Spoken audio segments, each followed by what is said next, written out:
প্রিয় ভাই ও বোনেরা, আসসালামু আলাইকুম। আমরা আজকে আপনাদের সামনে একটি গুরুত্বপূর্ণ বিষয় উপস্থাপন করব। আমরা আজকে আমাদের প্রতিবেদনের মূল বিষয়টি দিয়েছি পাঁঠার কুরকুরির রেজাল্ট।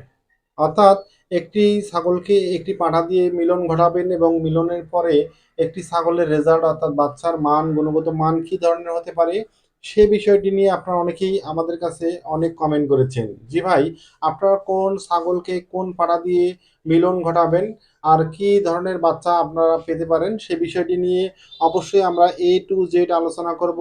অবশ্যই আপনারা আমাদের সম্পূর্ণ প্রতিবেদনটি দেখবেন। প্রিয় ভাই ও বোনেরা, আপনারা জানেন যে আমরা বিভিন্ন ধরনের ব্ল্যাক বেঙ্গল ছাগলগুলোই মূলত লালন পালন করে থাকি এবং এই ব্ল্যাক বেঙ্গল ছাগলের মধ্যে আমাদের কিছু ছাগল রয়েছে যে ছাগলগুলো ক্রসবিট জাতের। আর এই ছাগলের মধ্যে আজকে একটি ছাগলের বাচ্চা হবে। আপনারা দেখতেছেন এই ক্রসবিট জাতের যে ব্ল্যাক বেঙ্গল ছাগলটি রয়েছে সে ছাগলটির এখন বাচ্চা প্রসব করবে এবং এই ছাগলটিকে আমরা প্রজনন অর্থাৎ মিলন ঘটিয়েছি কিছুক্ষণ পূর্বে। আমরা যে আমাদের খামারে যে ছাগলটি রয়েছে অর্থাৎ পাটা ছাগলটি রয়েছে ক্রসবিট জাতের, সে ছাগলটি দিয়ে তার মিলন ঘটিয়েছি এবং সেই মিলনের ফলে সে আজকে দুটি বাচ্চা দিয়েছে। এখন বিষয় হচ্ছে কালো ছাগলকে কালো পাটা দিয়ে মিলন ঘটাবেন না কালো ছাগলকে লাল পাটা বা বিভিন্ন রঙিন পাটা দিয়ে মিলন ঘটাবেন সে বিষয়টি নিয়েও আপনারা অনেকেই কমেন্ট করেন। আমরা সহজভাবে বলি, আপনি কালো ছাগলকে কালো পাটা আর রঙিন পাটা যেটি দিয়ে মিলন ঘটান না কেন অবশ্যই ছাগলটি অর্থাৎ পাটা ছাগলটি অবশ্যই প্রাপ্তবয়স্ক হতে হবে। অর্থাৎ 4 দাঁত থেকে 6 দাঁত মানের এরকম পাটা দিয়ে আপনাদের ছাগলগুলোর মিলন ঘটাবেন। এই কারণেই যে সেই পাটা ছাগলগুলোর যৌন ক্ষমতা সবচেয়ে বেশি পরিমাণে হয়ে থাকে। তাদের স্পাম যেটি নির্গত করে বাচ্চা প্রসবের ক্ষেত্রে বা বাচ্চা ধারণের ক্ষেত্রে সেটি তাদের অবশ্যই ভালো মানের হয়ে থাকে। যার কারণে আমরা বলবো যে এ ধরনের ক্রসবিট জাতের যে পাঠাগুলো রয়েছে সেগুলোকে আপনারা অবশ্যই আপনাদের খামারের ক্রসবিট জাতের ব্ল্যাক বেঙ্গল ছাগলগুলোর মিলন ঘটাতে পারেন। প্রিয় ভাই ও বোনেরা, আমরা চাই যে আপনারা অবশ্যই আপনাদের খামার সেক্টরে প্রতি বছরে একটি ছাগল হতে দুবার বাচ্চা পান। আর দুবার বাচ্চা পাওয়ার জন্য অবশ্যই আপনারা যে কাজটি করবেন সেটি হচ্ছে আপনাদের ছাগলগুলোর মিলনের ক্ষেত্রে উচ্চাভিলাষী কোনো পাঠা দিয়ে তাদের মিলন কখনোই ঘটাবেন না। অর্থাৎ ছাগলগুলোকে মিডিয়াম বা মাঝারি মানের যে ক্রসবিট জাতের যে পাঠা ছাগলগুলো রয়েছে সেগুলো দিয়ে মিলন ঘটাবেন। সেক্ষেত্রে রঙিন বা কালো পাঠা যেটি হোক না কেন কোনো সমস্যা নেই। অবশ্যই পাঠাটি যাতে প্রাপ্তবয়স্ক হয় তার প্রতি অবশ্যই আপনারা খেয়াল রাখবেন।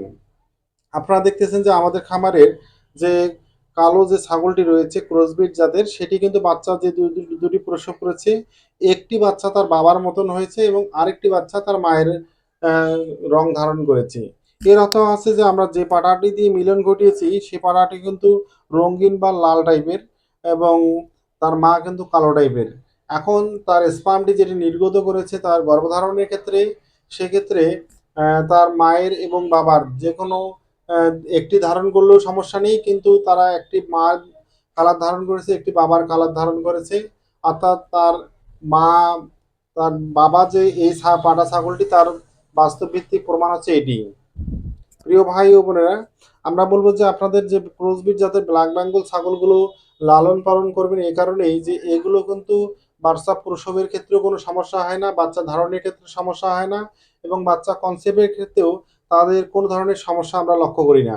অনেক ক্ষেত্রে দেখা যায় যে ব্ল্যাক বেঙ্গল জাতের যে ছোট ছোট ছাগলগুলো রয়েছে সেগুলো কিন্তু বাচ্চা প্রসব এবং বাচ্চার আহ, জাত উন্নয়নের ক্ষেত্রেও আমরা অনেক সময় সমস্যার সম্মুখীন হয়ে থাকি, কারণ তাদের বাচ্চাগুলো অনেকটাই ছোট আকৃতির হয় যার কারণে আমরা বাচ্চাগুলো দ্রুত গতিতে বড় হয় না।